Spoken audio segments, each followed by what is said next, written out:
कि एक बादशाह सी तो उसकी सल्तनत दे ना मुआशी हालात खराब हो गए। वो बड़ा परेशान होया, उन्हें बड़ियां कोशिशां कीतियां कि मुआशी हालात बेहतर हो जान, पर वो किसी तरीके नाल ना मुआशी हालात उसकी सल्तनत दे बेहतर नहीं होए। उन्हें अपने खासा ने खास वजीर नूं सद्या। वजीर जिहड़ा सीगा ओहदा उस्ताद भी सी ते ओहदा खास वजीर भी सीगा।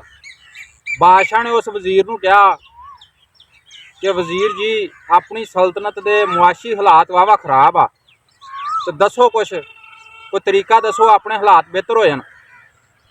तो अगों वजीर बड़ा दानिशमंद सीगा, तो उन्हें कहा बादशाह सलामत, थानू मिसाल के तौर पर एक गल समझाना, जे समझ जाओ तो।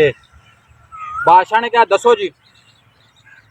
हुण जिहड़ा वजीर सी वह बादशाह नूं गल समझाउण लगा। बादशाह नूं कहंदा कि बादशाह सलामत, जंगल दे विच राज किहदा वा? उन्हें कहा जी शेर दा। उन्हें कहा जंगल दा बादशाह सी शेर।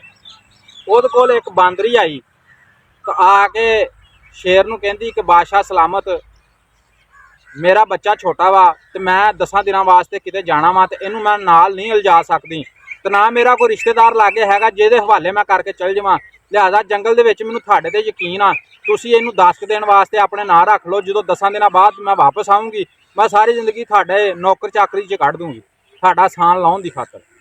मेहरबानी शफकत आ तुहाडी, जे तुसीं ये मंजूर कर लो। तो शेर ने कहा कोई गल नहीं। बांदरी चल गई। बांदरी का बच्चा जिहड़ा सी वो शेर के हवाले करता बांदरी ने। हुण जिहड़ा शेर जिधर नूं जाना उधर उन्हें बांदरी का बच्चा लैके तुर पैना। बांदरी के बच्चे नूं अपने लक ते बिठाई रखना, जिधर नूं जाना उन्हें तुरे फिरना। शेर के नाल नाल बांदरी का बच्चा रहा। कोई 8-9 दिन होए ना, जो शेर जान दिया सीगा एक सैड नूं, उत्तों इल पई या बाज पिया, उन्हें बांदरी का बच्चा ना शेर के लक तो चुक लिया। जो शेर ने वेख्या वो लैके समाना नूं उड पिया। हुण शेर उहनूं वेख के कहंदा यार मेरे को जे पर हुंदे तो चलो मैं उड के फड़ लैंदा, मैनूं तो रब ने पर नहीं दिते, मैं किदां फड़ा इहनूं। वो वेखद्यां वेखद्यां इल या बाज ना वो बांदरी का बच्चा गांह लै गया वाहवा। तो शेर बड़ा परेशान होया। उन्हें कहा भी मैं बांदरी नूं की मूँह विखाऊंगा। उन्हें कहना थानू बादशाह समझ के मैं तुहाडे सुपुर्द करके गई सारा कुछ, तो तुसीं मेरा बच्चा नहीं सामभ सके। शेर आना इसे परेशानी दे विच वापस आया। जो अगला दिन आया तो बांदरी आई, तो बांदरी ने आके शेर नूं कहा कि बादशाह सलामत, मेरा बच्चा। उन्हें कहा इदा इदा मैं तो जानने सीगे, मेरे लक दे उत्ते बैठा सीगा, उत्तों इल या बाज आया वो लैके तो उड गया उन्होंने, तो मैं उन्होंने फड़ नहीं सकिया, क्यों मेरे को पर नहीं सीगे हैगे। उन्हें कहा बांदरी ने को शेर नूं कहा तुसीं बादशाह नहीं सीगे? उन्हें कहा मैं जमीन का या जंगलों का बादशाह वां, रब की होर मखलूक भी हैगी जिहड़ी आसमानां ते जिहदी बादशाहत हैगी आ। तो वजीर ने अगों बादशाह नूं गल कीती, बादशाह सलामत तुसीं किसी हद तक गल समझ ही गए होवोगे।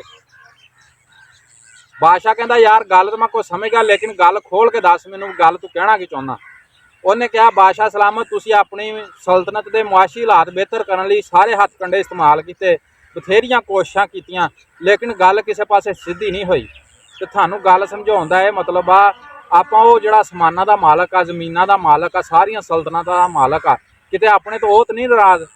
जे वो नाराज आ तो आप उहदे कोलों माफ़ी मंग लईए, उहदे अगे आपां दरखास्त लाइए भी मालका साडियां सिद्धियां पा, तो फिर या मुआशी हालात बेहतर होने। तुहाडे नाल उत्तरला नीली छत वाला नाराज आ।